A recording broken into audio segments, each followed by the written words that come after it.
كنتم خير أمة أخرجت للناس.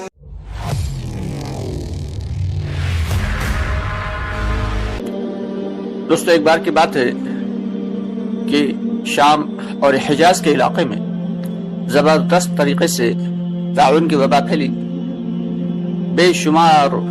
لوگ اس میں جو ہے وہ جاں بحق ہوئے اور لوگوں کو تیز بخار آتا، اور اس کے ساتھ ہی اگلے دن ان کا جو ہے وہ اپنے خالق حقیقی سے جا ملتے. حالات یہاں تک برے ہوئے کہ جانور بھی اللہ کو پیارے ہونے لگے، اور صرف اسی پر اکتفا نہیں ہوا بلکہ تیز گرم ہوائیں چلیں، باد سموم کے جھکڑ چلے، جس کے نتیجے میں بڑے بڑے درخت، تناور درخت ٹوٹ ٹوٹ کر گر گئے. حالات بد سے بدتر ہونے لگے. لوگوں کو لگا کہ شاید اب قیامت آ گئی. تبھی وقت کے امیر نے حکم دیا کہ سب لوگ ایک دوسرے کو امر بالمعروف اور نہی عن المنکر کریں، یعنی ایک دوسرے کو اچھائی کا حکم کریں اور برائی سے روکیں. اور اس کے ساتھ ہی دوستو، آگے بڑھنے سے پہلے ہمارے چینل کو سبسکرائب ضرور کر لیں اور ہماری ویڈیوز کو زیادہ سے زیادہ لوگوں تک شیئر کریں. آلات موسیقی توڑ دیے گئے، نشہ آور اجزاء کو پھینک دیا گیا، اور لوگوں میں زبردست طریقے سے استغفار کی کثرت شروع کر دی. اللہ سے اپنے گناہوں کی جو ہے توبہ استغفار زیادہ سے زیادہ کرنا شروع کر دیا ہے. ابھی چند ہی دن گزرے تھے کہ الحمدللہ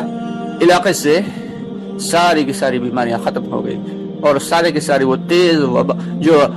آندھیاں چل رہی تھیں، آندھیوں کے جھکڑ چل رہے تھے، گرم ہواؤں کے جھکڑ چل رہے تھے، سارے کے سارے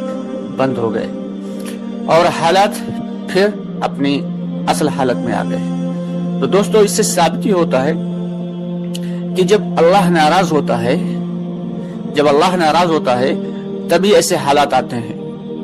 اللہ تعالیٰ جب بندوں کو اپنی جانب راغب کرنا چاہتا ہے، اپنی جانب بلانا چاہتا ہے، اپنے بندوں کو اپنے سے قریب کرنا چاہتا ہے، تب لوگوں پہ حالات ڈال دیتا ہے. یا پھر جب گناہوں کی کثرت عام ہو جاتی ہے، علاقے میں گناہ بے حد و حساب ہونے لگتے ہیں، ظلم بربریت بڑھ جاتی ہے اور لوگوں کے حقوق مارے جانے لگتے ہیں، تب اللہ کی جانب سے پکڑ آتی ہے. تو اس لیے ہم سب کی یہ ذمہ داری ہے کہ اس وقت سب سے زیادہ اہم کام کیا ہے کہ زیادہ سے زیادہ ایک دوسرے کو اچھائی کا حکم کریں اور برائی سے روکیں، یعنی امر بالمعروف اور نہی عن المنکر زیادہ سے زیادہ کریں، اور اس کے ساتھ ہی استغفار کی کثرت کریں، اور پچھلے جو بھی اپنے گناہ ہیں ان پر توبہ استغفار کریں. صرف یہی نہیں کرنا ہے بلکہ جن گناہوں کو ابھی تک ہم چھوڑ نہیں پائے ہیں ان گناہوں کو بھی چھوڑ دیں، چاہے وہ ہماری نظر میں چھوٹے ہی حقیر سے گناہ کیوں نہ ہو، لیکن ہم ان گناہوں سے بھی توبہ کر لیں، یعنی اپنے آپ کو اللہ کے سامنے پیش کرنے والا بنا دیں، اپنے آپ کو اللہ کے تمام ناراضگی والے احکامات سے بچا لیں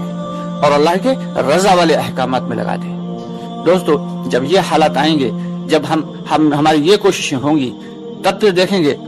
ہم دیکھیں گے کہ اللہ کی رحمت کا نزول کیسی تیزی کے ساتھ آتا ہے، اللہ کی رحمت کس تیزی کے ساتھ ہماری طرف بڑھتی ہے. کیونکہ اللہ تعالیٰ نے صاف صاف فرما دیا کہ جو بندہ میری طرف ایک ہاتھ بڑھتا ہے میں اس کی طرف 10 ہاتھ بڑھتا ہوں، جو میری طرف چل کر آتا ہے میں اس کی طرف دوڑ کر ملتا ہوں. تو دوستو، یہ حدیث کا مفہوم ہے، حدیث قدسی ہے. تو اس لیے ہم سب کی ذمہ داری ہے، جو حالات آئے ہوئے ہیں یہ ہمارے اپنے گناہوں کا نتیجہ ہیں. یہ جو پریشانیاں، یہ مصائب، یہ مشکلات جو آئی ہیں، یہ اس لیے آئی ہیں کہ ظلم و بربریت حد سے زیادہ بڑھ گئی تھی، لوگوں کے حقوق مارے جا رہے تھے، لوگوں کے اندر گناہوں کا خوف نکل گیا تھا، اللہ کا خوف ہمارے دلوں سے نکل گیا تھا، جس کی وجہ سے اللہ تعالیٰ نے پکڑ فرمائی اور اپنی جانب جو ہے اپنی جانب متوجہ کرنے کے لیے اللہ تعالیٰ نے یہ حالات ڈالے ہیں، یہ وبائیں ڈالی ہیں، یہ بیماریاں ڈالی ہیں، یہ مشکل اور پریشانیاں ڈالی ہیں. دوستو یہ تو دنیا کی چھوٹی چھوٹی پریشانیاں ہیں، اصل پریشانی تو آخرت کی پریشانی ہے کہ اگر ہم آخرت میں بھی انہی حالات اور انہی اپنے اعمال کے ساتھ پہنچے تو وہاں کیا ہوگا، اور قبر میں بھی ہم انہی اعمال کے ساتھ پہنچے تو وہاں کیا ہوگا، آخر وہاں کے معاملات کیسے حل ہوں گے۔ دوستو بڑا ہی افسوس کا مقام ہے، چاہے کوئی بھی ہو، پریشانی کسی کو بھی ہو رہی ہو، ہم سب کی ذمہ داری ہے کہ اپنی اس پریشانی سے خود بھی بچیں اور دوسروں کو بھی بچائیں۔ یہ امت محمدیہ کی خصوصیت ہے کہ خود بھی بچنا ہے اور دوسروں کو بھی بچانا ہے، احتیاط رکھنا ہے، اپنے آپ کو زیادہ سے زیادہ اعمال میں لگانا ہے، بازاروں میں نکلنے سے پرہیز کرنا ہے، اپنے آپ کو گھروں میں جو ہے زیادہ سے زیادہ عبادات میں لگانا ہے، اور یہ جو مبارک مہینہ چل رہا ہے اس مبارک مہینے کی پوری قدر کرنا ہے، اور زیادہ سے زیادہ استغفار کرنا ہے، اور پوری عالم میں یہ جو حالات پڑے ہوئے ہیں، یہ جو مشکلات آئی ہوئی ہیں، ان سے نجات کے لیے اللہ کے سامنے رونا ہے، گڑگڑانا ہے، اور زیادہ سے زیادہ ایک دوسرے کو نیکی کا حکم کرنا ہے اور برائی سے روکنے کا حکم کرنا ہے۔